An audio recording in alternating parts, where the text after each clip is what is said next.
Hello, welcome to the Modern Musclehead Podcast. This is Scott Tousignant of MetabolicMasterpiece.com, along with Bryan Krahn of BryanKrahn.com. What's up? What's up? Oh my god, that's way. That's a little bit too much, bro.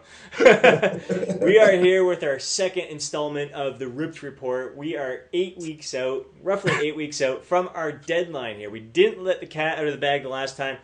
Now we're here to say I am going to be going to visit Bryan in 8 weeks' time, heading out to Calgary. We got a professional photographer, videographer who we're going to be working with.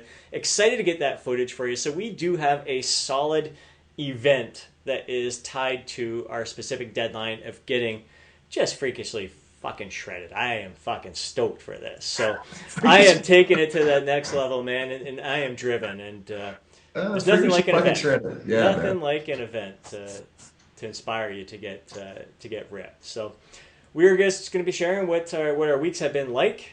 This past week here, they've been completely different. So Bryan's got a big share for you, and it's going to be really interesting to hear all the insights from his experience this past week. I guess I'll get the ball rolling here and talk a bit about my week. It's been a pretty damn good week since our last check-in. I'm like spot on during the week. I've pretty much been mastering the weekends up until this point. Father's Day, I let loose. It was the most epic cheat day I have had in a long time. I haven't had a cheat day like this in ages. So I just it didn't start off too bad. It was the normal breakfast. I had a nice breakfast, and then we went paddleboarding, and we had a big freaking ice cream afterwards. And then I got into a pre-workout Kit Kat bar. Post-workout, had another Kit Kat bar, a bunch of M&Ms, and then the most sushi I have ever freaking eaten. And I was stuffed to the freaking gills, and I was still going after those M&Ms. And it wasn't, I don't know, I just haven't had a day like that. It's not that I went off the rails because I was freaking starving or that I've been in a deficit for too long. It's just like, you know what? I'm going to let loose, and I'm going to really let the fuck loose. Yeah. And like I said, it's been a long, long time since I've done that. I know there's diet strategies around that out there. People have like whole workout plans or nutrition plans that are like stuff yourself fucking silly and then fast the entire day the next day. And I think that's bullshit. It didn't sit too well with me. It was one fucking day in a blue moon that was okay. I wouldn't want to be doing that repeatedly week after week. Because the next day I wasn't hungry. I think I only ended up consuming 1,000 calories, and I was not hungry at all. And that just fucking blows. Like, I needed food in me. So I didn't really enjoy that next day experience of waking up feeling full and all that crappy shit. But it's done. It's out of my system. Other than that, man, I've been like laser focused in the zone. Like, nutrition has been effortless. Like, since Sunday, we got that bag of M&Ms. It's sitting in our cupboard. I go in that cupboard multiple times a day, whether it's to get coconut oil or protein powder or creatine. I'm in there and I'm like not even tempted by them. And there's like, I got cookies in the same drawer as my oats, and there's ice cream in the freezer with the berries. I'm just in the zone, and I don't feel like I'm depriving myself at all. I'm flexible dieting, but not to the point where I was in the past, where every day I felt like I can have a little treat today. It fits my macros. No, I just want to eat really good food, nutritious food all the time. And it's what I want. It's what I'm craving. I'm in that zone, so I'm fucking rolling with it. And I'm actually finding I'm going right back to the way my total bro tactics in the past, where I do go multiple days in a row without any junk food and just all quality foods. And then once in a while, I'll grab a snack or whatever. I do find that is keeping me more focused. Yep. I went through that little stint for the past year or two where I was kind of following the strategies of my wife, the flexible dieting approach, where every day having room for a little treat. And I just find when you're too flexible, it's, I don't know. Yeah. I think it can leave room for creating bad habits in there. And it's so easy just to keep reaching for that junk food because you think, oh, yeah, I'm living a little, and flexible dieting, that's where it's at. But I don't know. I am really preferring the clean eating approach, the bro approach to nutrition. It's working fucking amazing for me. So nutrition really has been completely on point for the past few weeks until my epic cheat on Sunday. So considering in the big picture how well I've been eating, that was nothing. And as I mentioned to you before the show. Yeah. I only gained a pound. So I stepped on the scale the next day thinking, oh my God, what was the damage? And I was up a pound. I'm like, psh, that was nothing. And then the following day, weighed myself again and right back to where I was. So it was there was no damage from a single day. So I guess before I talk about training and all that stuff, your approach to nutrition this past week has been nowhere near. This past week? My 1 day of cheating was nothing. So you've been out of town, so share some of your experiences there with nutrition. No, I agree, man. I've done both ways, like incorporating some flexibility, and just keeping everything within my macros, and taking a much more kind of clean eating bro approach. And I agree with you. I find I perform better when I deliberately take a more kind of clean eating bro approach. Just look at certain foods as, I will label them as bad, and it just kind of keeps them out of my mindset. And the less choices I have to make, the more I kind of just, this is what I eat at this time, this is what I eat at that time. I just find I can execute a lot better. And let's face it, man, like some foods are like really, really easy to eat. Like they're hyper palatable, and you throw in some stress or you're up late or whatever, and it can be easy to, have a little bit of a snowball. So, my preference is always to like the cleaner side of things. And if I slip up, I just don't beat myself up. But, man, this past week I was back in my old stomping grounds, man. I was back in New York City and just, I started meeting friends for drinks, and drinks there always gets ugly. And, I had 7 days. I was eating lots of barbecue and had lots of pizza, and man, I was eating pastrami sandwiches. I visit all my old joints, man. Like all my it's all over my Instagram. And I was like buying shoes, so multiple shoes, and just like I crushed so much food, it was getting stupid. But I did not weigh myself because I know how this works. And then just like you really, especially once you get on a plane, and then you have all these cheat meals. Like I guarantee I was probably up 10 or 15 pounds. But a lot of that is just like you're holding a lot of water. And there's fat in the mix too. But I'm going to give myself this week, because I'm right back on my plan now, and everything's already starting to sort out a bit. So I'll weigh myself on Saturday, and then I'll have kind of a better idea of really how much actual fat I probably gained. I probably up maybe a couple pounds, but I'm not too worried. You'll see. Anyone you can't go to New York and diet, man. I think that's like, I don't know if that's a sin. Sin is a strong word, but it's just really a dumbass thing to do. Like you gotta go there. Enjoy your time. And you went there, you were lean. You were already freaking pretty lean to begin with. The whole accidental dieting that kind of fell into this beginning of the cutting phase.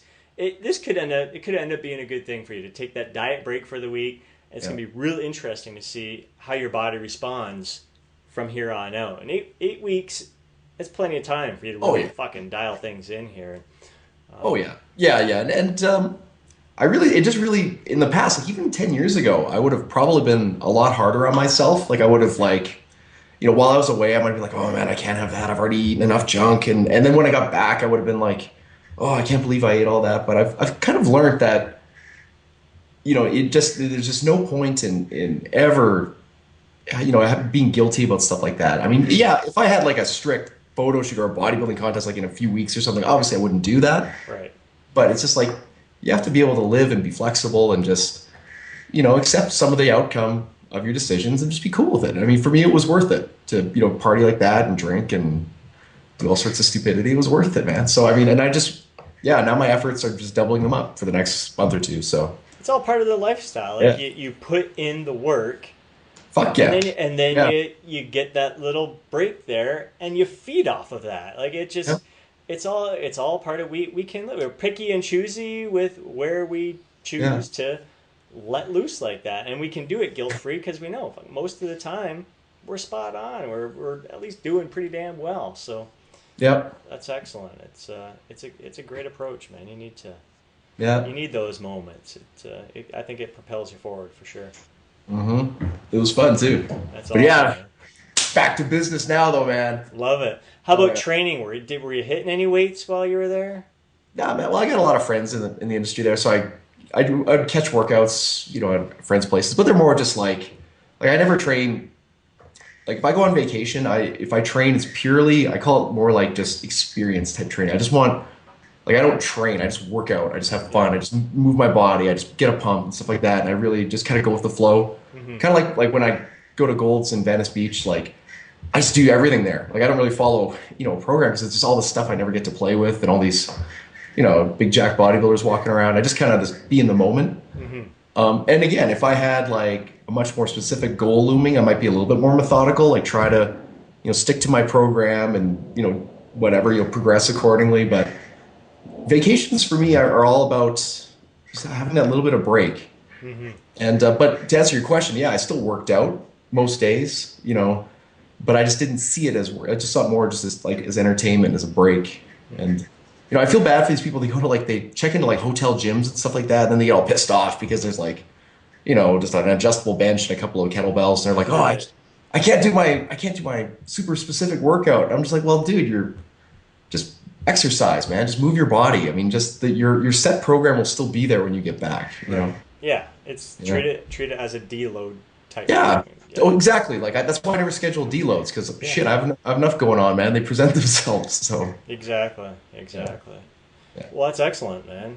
It's well, it's been a good week or two of training for me as well. We're on. We just wrapped up 2 weeks on this new plan where we're doing chest and back day 1, shoulders and arms day 2, legs day 3.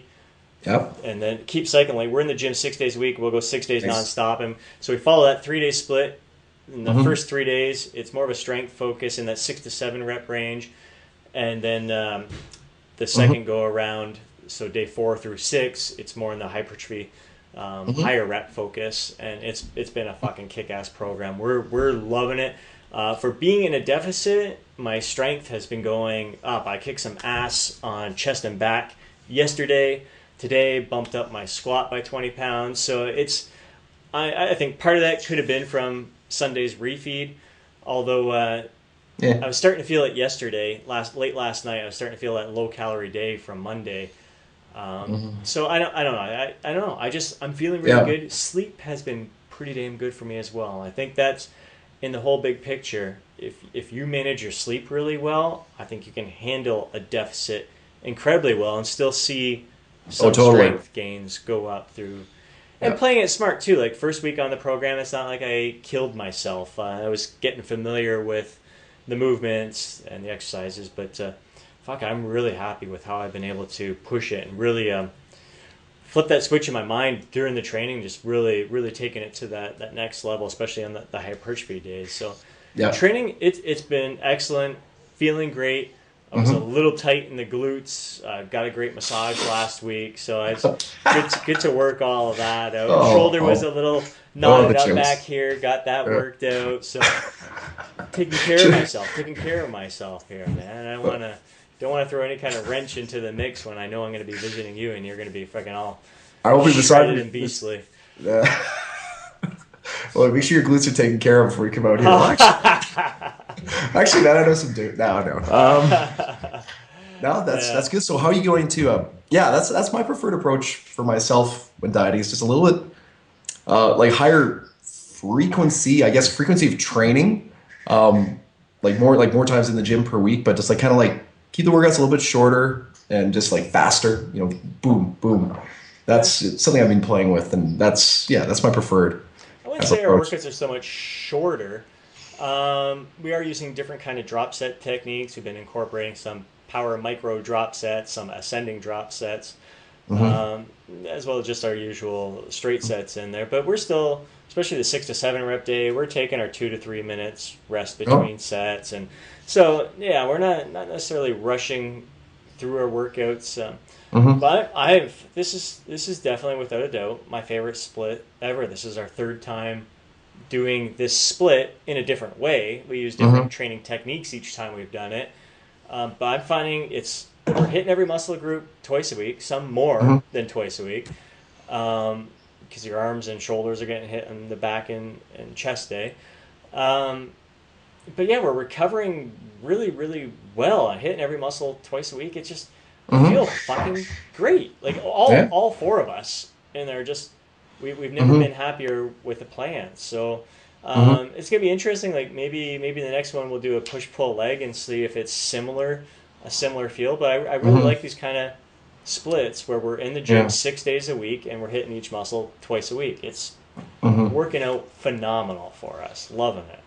Yeah, yeah, my preference is like always when dieting. I do like stuff that anytime I can extend the time under tension a bit. So whether it's drop sets or just more reps, and then on the other end, I'll try to keep the average rest shorter and shorter. Like I'm not super anal about it, but if I'm doing 90 seconds one week, the next week I can see, can I do 75? So the next week, can I do 6? Just kind of keep a progression on the back end. Yeah, I find that seems to work well, especially when as you start getting hungrier and hungrier, and yeah, it just kind of keeps a nice kind of up tempo to the training. But it works great with push pull, like with antagonist training, like you know, press in a row or press in a chin or whatever.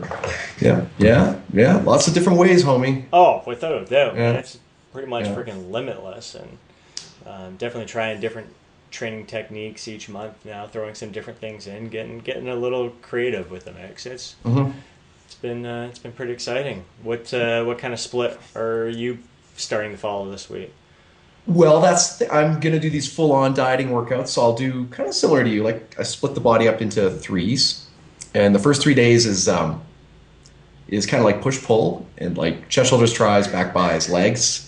And on those workouts, I'm doing more supersetting, like mechanical advantage supersets, like going from what would be an example, like going from a press to from a fly to a press, like using like the mechanical drop set like that. Yep. And then the next 3 days is antagonist training. So it'd be like chest and back, bis and tries, quads and hams. And that's where I'll really be like bringing the reps up a bit more and just watching that rest interval. That'll be almost like, not cardio days, because I'll still be doing real exercises, but I'm really going to treat those as really want to watch the rest interval that day. Yeah. So, yeah. That's a cool approach. Do you find so you do push-pull legs the first go around. Do you find when your next training session is chest back antagonist, is your back recovered enough by then? You know what? I used to really stress about shit like that, but now I just find, like, I went through a phase like this fall where I was training some stuff 5-6 days a week, and I swear I got, even when it was a little bit sore, and I swear I got better growth, and I just got better pumps, and I think a lot of it is just mind over matter. Yep. And if the body was that fucking limited, that it wouldn't recover if you did something back to back on one day. I mean, the species would never have evolved. Yeah, for sure. Good point. Good point. And I never absolutely crush it though. Like I'm not gonna do crushing lower back type shit like deadlifts and then try to squat the next day. Yep. Like I try to have a little bit of intelligence there, but like the little things that overlap. As I always say, like, let's see if you don't grow. Right. Yeah. Exactly. Exactly. And that's I've been there as well. This past week, I find I don't get sore after the strength focus workout in that 6 to 7 rep range. I'm sore after the hypertrophy, the higher rep range. Yeah. So after that work, my hamstrings were still sore before we hit the legs again the next time. But I think just as soreness isn't a great indicator of whether you had a great workout or not, it's also not a great indicator whether you should not train that day or not. Yeah. I think sometimes the best thing you can do is train. I especially legs. I find so many people are like, oh, my legs are still killing me, and they don't want to do anything. And the less they do, the longer they stay stiff. Yeah. You get moving, you get a workout in, get the blood flowing to the muscle. Next thing you know, like, fuck, I feel great. I feel 100 times better now. So it's soreness is not a good indicator at all. Yeah, like I don't know when it was, but at some point I kind of removed myself from all those rules and all that kind of logic that people have constructed, and it just made programming so much more fun and training so much more fun. Like I just focus on the end result, and just if I feel good and if I'm making progress, then it's working, and like who cares if I did triceps 4 times this week? I mean, if I feel good, if things seem to be working, then I'll do it for a while, Absolutely. Yeah, man, that's the beauty of what we do. And I mean, in the bigger picture, we're looking at evidence out there. We're looking at some of the science, but bottom line, especially when we've been at it for this fucking long, we want to have fun in the gym. We want to get a little creative at times, and I don't need a fucking study to tell me something's good or that it's going to work. I don't want to live my life based on, this study says this was optimal. I went, well, fuck that. If you live in optimal, God, you're never gonna maximize your results. I hate optimal. It gives you a guideline there, but if you want to maximize your results, you got to step outside that optimal range and try all that other stuff out there as well. Exactly. Just keeps you more engaged mentally, and it just, I mean, caveat being, you don't do utterly ridiculous, stupid shit, but just these little rules that somehow got established. Yeah, you got to know when to call an audible and do something different, Yeah, for sure. Yeah. How about cardio? Do you have intentions of doing any kind of cardio? Absolutely, man. I started it. I skipped it today, unfortunately. I did one day. It was pretty good. No, man, I just go out in the morning, and now that it's finally decent weather here, I just do a little bit of a couple days I'm going to do full-on bodybuilder sprinting, like, really ugly sprinting, in other words, and just, again, focus on keeping the rest intervals short. Mm-hmm. And the other days it's just more restorative, like just brisk walks around the neighborhood. I have a treadmill in my basement, but I just look at it and I start to get uneasy. I still like that. Yeah. Especially when it's nice out. Yeah. That, man. And I take my dogs for a walk, but anyone seen my dogs, they just don't walk. Yeah. That's hilarious. Yeah, that's basically been my form of cardio. I don't even call it cardio. It is a brisk pace. Like when I walk my dog for 30 to 40 minutes, we're cruising. We're going at a good clip, and you may stop to piss on the odd tree or fire hydrant, but he's like sprinting right back. I don't wait for him. I just keep going, and he sprints right up to me.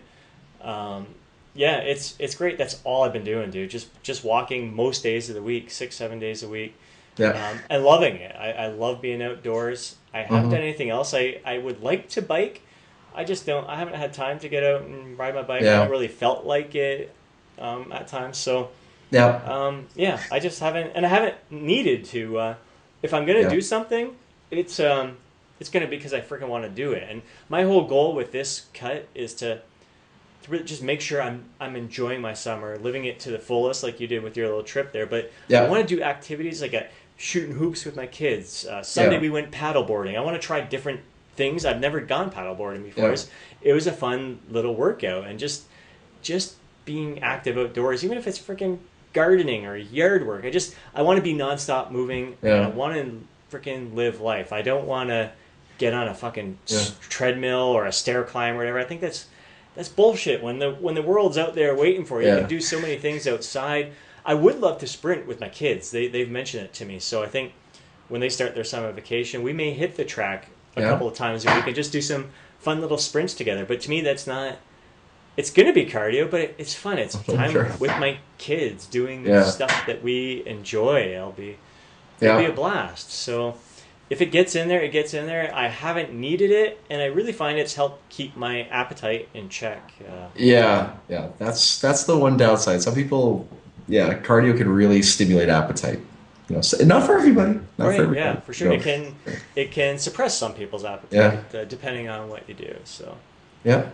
But obviously, like 80% of the effort's on the diet side of the ledger, but there's more to life. There's more to cardio than just like the body composition effect. I mean, there's 100%. Yeah. So, but hey, man, I did a lot of walking in New York. That was cardio. Yep. I did a lot of like going to the bar and back. I mean, that was cardio, man. Like those laps, burn a lot of calories that way. So carrying your drunk friends around. There's a bit of that, but it was buckle down and focus, man. I got 8 weeks to get my act together. It's gonna be fun. We can. I'm excited, man, and don't push it to the end there. We gotta get started right now. Dial in. I'm gonna.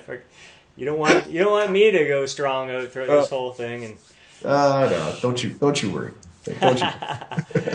Yeah, I'm not playing your games either. Last time you were telling me you were fat and you came here all freaking ripped and vascular. So it's It's old man veins, man. That's the benefit of getting old. You get veins at the craziest places. Yeah, veins rock. I've been talking a lot about that with some of my workout partners there, and I think there's a genetic component to it. I see it in my kids too. It just cracks me up on YouTube. I hear so many freaking stupid nonsense comments like, the only way you can get veins like that is if you've done steroids. And that just get lean, you fucker, and put some time under the bar, and we'll see some veins on you for sure.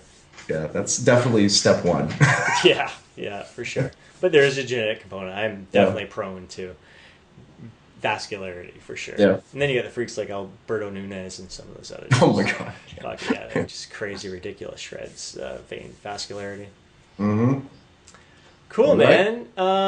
Yeah, that's basically my updates for the week. I mean, supplement wise, I just throw some whey protein into my oats.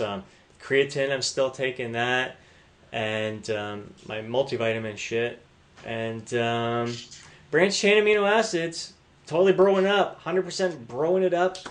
I don't care what everyone is bashing it right now, saying it's completely useless. And if you just need more protein in your diet, why you're wasting your money, and that's fine. They can have their reasoning there.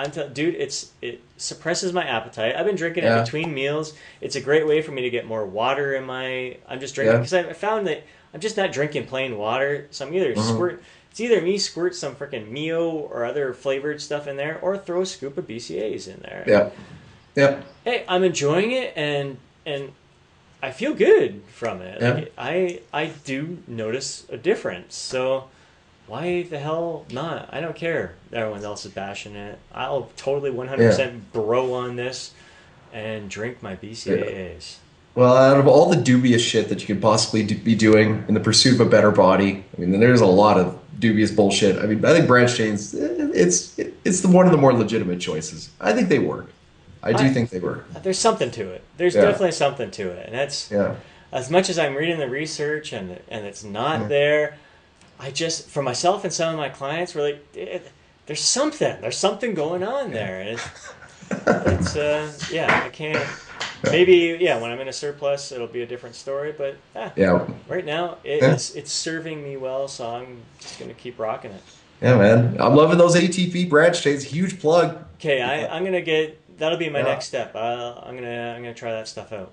I'll send you a link. That way I get like a commission. Awesome. I know. And I'm not going to give it back to you either. What's going on with you, Bryan? You're selling out, dude. Selling out. Well, no, they're really good. They're like legit really good. So, yeah. But you won't, for sure. But I don't know, you're not going to gain 30 pounds in 30 days or anything. But I do think I don't know if they curb hunger. That might be part of it. They might curb hunger. I don't know. It's doing it for me. That's and even like if sipping on it during my workout, like I have more energy to push through it, and it's not supposed to do that. It's not a part of what's going on there, but it does. So like, because I've tried, I went a week without it, just drinking flavored water, and it's not the same. I'm like, fuck this shit. I'm gonna order some more branched chain amino acids.